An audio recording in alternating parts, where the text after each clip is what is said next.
YouTubers, a little bit of a different setting. We just had our second child.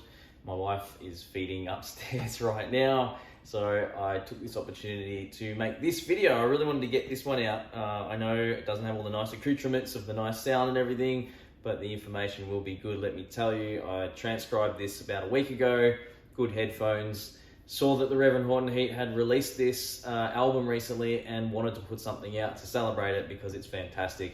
We all love Vincent, we all love Cliff Gallup, Race with the Devil. What an awesome tune to hear the Reverend Horton Heats do a take on. That sentence was backwards. I'll be walking you through everything that you saw me play in that section. You'll be able to get the transcription on my Patreon and of course on Adrian Whyte Online, which has over 80 Rockabilly and Psychobilly transcriptions on there. There's a ton of good stuff, so check it out.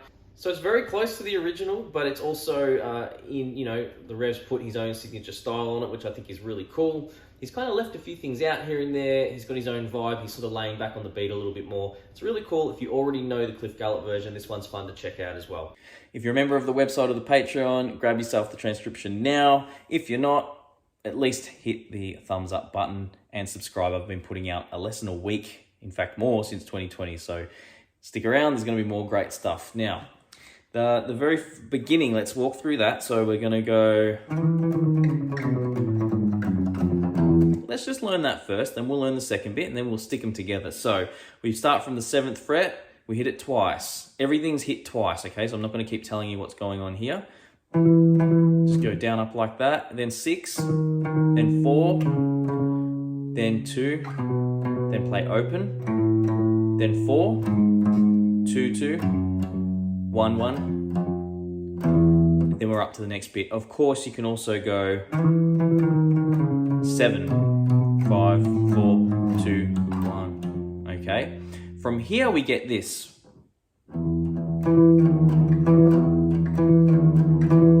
Just move this way a little bit because you're really gonna want to see the right hand for this bit. So for this second part, it's actually a little tricky and it's very clever. This is very Rev, okay? This is not what Cliff Gallup did, this is what the Rev did. So we're hitting the 6th string twice, we pick down on the 7th fret of the 5th string. As we slide back, start your up, down on the 6th string. So up, down, and then on the up we do the 7 again. We slide back as we go to the 6th string again. Okay, then we go up, and then we go to the 5th string on the 7 again. Okay. Then I think you just hit the open there. I'll just have a look what I've put on the tab. So this is why I always make sure I've got the tab in front of me. No, we finish on the slide. Just finish on that. And then he sets up for the big slide. So the reason I'm so specific about that right hand is it keeps us in rhythm. Okay, it doesn't have to be perfect. That was it there, okay? So it's easier for me to play it fast than it is slow. It is quite challenging to break it down. But at the very least, even if you don't get all those specifics, try and hear it in your head. But that's it. So now you want to stick those two sections together.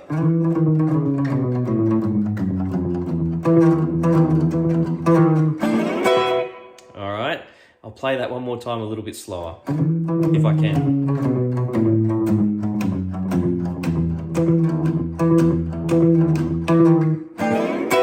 Yeah, there you go. From here, we do this sliding 6-9 chord. Now, my ears were hearing that from the 3rd fret, and that goes like this, right up to the 12. So we're going 2, 2, 3, 3, just like that, okay? So you need to squeeze with your 1st finger on the 2nd fret of the 4th string and 3rd string, squeeze the 2nd string and 1st string with your 3rd finger, okay? This chord doesn't matter. You can actually slide from anywhere, okay? I was hearing it from way back there, but you could start it from the 5th fret. You could start it from the 6th, 7th. It doesn't matter. It's just, it's where we land that's really important. And what we're actually landing on there is an E6-9. Great chord. Now, if you want to know how to use that chord in other contexts, line it up with your root note on the 6th string. So if I want to play an E6-9, the third finger's going to line up with the E here. So if I want to play an A6/9, okay,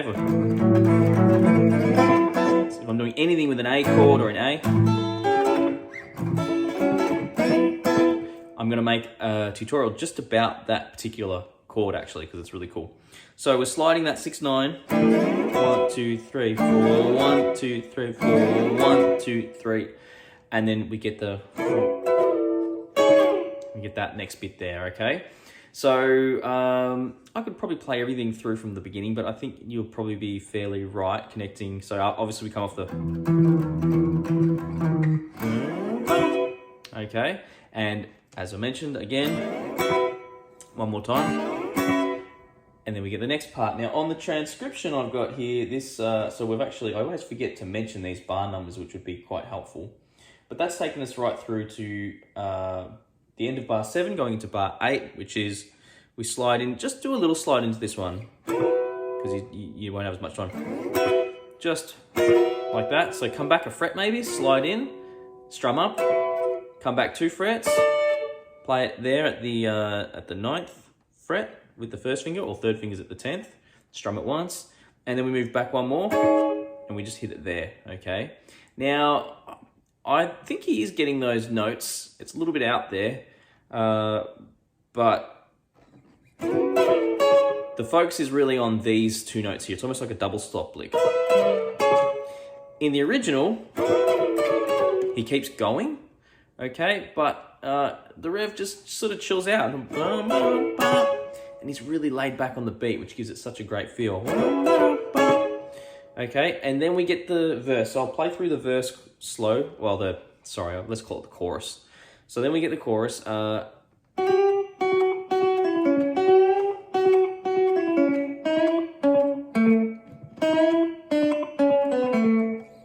Then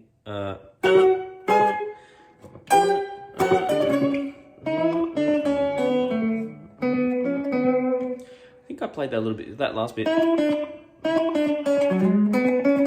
That's the one, yeah, I actually overcomplicated that slightly. So let me walk you back now through that. So what we're doing, after we do the, we slide 7 to 8 on the second string. So we're now chordally, by the way, this song's in the key of E, as I mentioned, that chord's an E. So at this point, the chords move to A. So we're going, all right, so that's 7 to 8, 7, pick the 7 again, then pick up on the 5, so then 6 on the third string. So straight off the back of that 6, you got to bend the 7. Then pick the 7 again straight, and then just like before, so there's the 2 bars.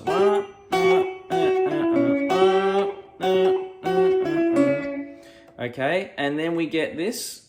So on the transcription, let me just update you for those playing at home with the transcription. This is bar 11 here. We're bending the 4, and we sort of cut it off. Okay, then 2 on the third string. Okay, so 4 bend, 2 on the second, 2 on the 3. So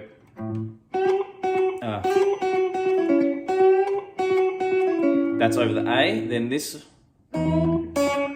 That's over the E.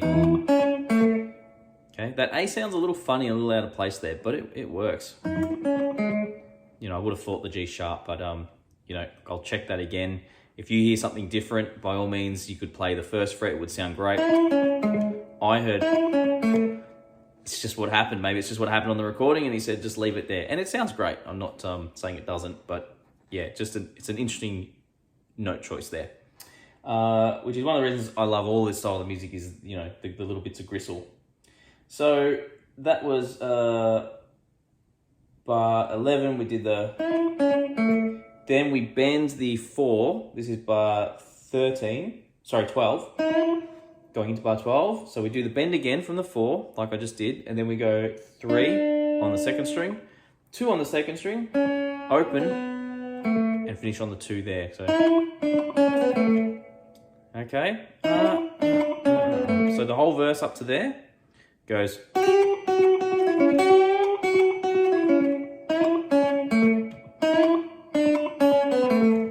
Okay, and this next bit's a little bit tricky. They're octaves. Okay, on the transcription, this is marked as bar 13. So we get this, 11 and 14, 11 on the third string. So this is over the B chord, by the way. So we've got the F sharp here and the F sharp there. And you can almost just think of this as like a melodic single note idea that's played in octaves. So he's obviously liked the sound of going F sharp, G sharp, okay, F sharp, G sharp, and he's doubled it up with the note below, okay. When you play these, you need to block off the string in the middle. Which you probably know that, but I'm trying to cater to everybody. So 11, 14 here, then we go up 2 frets, do it again. Then we do the 12th fret, and it goes like this. All right, and that's tricky, okay? That's not easy, that's fast. That's very Wes Montgomery. So we're going 12 and 15, 11 and 14, and then we're doing 12 and 15 from the 4th string and 2nd string, slide it back, and 11 and 14. And that's hard, and the right hand, you want to get that rhythm right as well. You sort of want to go, then up, down, up, down. That's how I like to do it. You don't have to, but it's rhythmically, it's got to put you in the right place off the beat going up and down on the beat going down. So, okay, we've got the last bit of the chorus. I mean, the song's kind of got like this one versey chorus thing, and that's it. So, I don't know exactly what you call it. One pass. We'll call it one pass. One drag racing pass down the strip. Okay. So, after that we get.